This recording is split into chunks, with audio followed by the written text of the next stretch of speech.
Garcia live in studio. She's a clinical therapist in the Charlotte County area with more. Guys?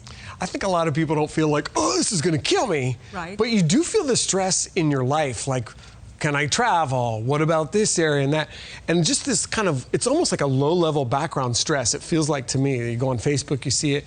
What is something you could do very simply to just kind of let some of that out? Okay, so the first thing that we can do is visualize our fears and trap them like this. Actually physically do this, which you can do at home right now. Right. Okay. So follow me like this and I trap. need more. I got a lot of fears there. So visualize your fears and repeat after me. May all our fears be swept away. May all our fears be swept away. Like dust in the wind. Dust in the wind. Now, trap them and breathe in, bring your arms up, and as you exhale, blow them away. Push away from that cocoon to feel centered. The second thing that we do is bring mental clarity to ourselves. How do we do that? The opposite with the arms. So, repeat with me. For mental clarity. For mental clarity. I'm glad you're doing it in shorter phrases now. Okay. For mental clarity. May our thoughts. Their thoughts. Be crystal clear. Be crystal clear. Like water. Like water. And now breathe in. And close your eyes and bring mental clarity towards you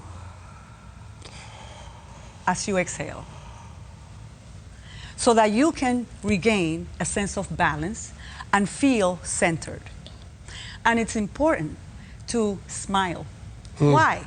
Because we are so tense, we're forgetting to breathe, we're forgetting to smile. And smiling is the universal sign of friendship. And everybody knows you smile. Hello, or wave. Or if they don't notice that you're smiling, say, okay? Yes, or even just a smirk will do sometimes. Whatever you got available. True, true.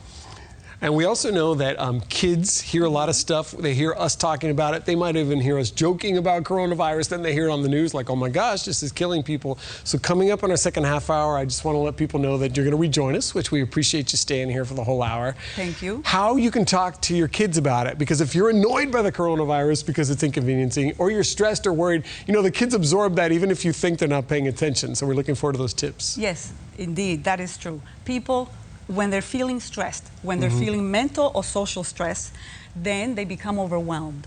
And we forget that there are some things that are out of our control, but there are some things that we can do, such as following the recommendations from the CDC and remembering to breathe and to remember those mental clarity thoughts, and that we have the power to push away those fearful ideas. No matter how young or little you are. Okay, Right. Tanya Milagros Garcia, clinical therapist here, joining us in the studio. We'll have more from her coming up. But for now, let's check your weather.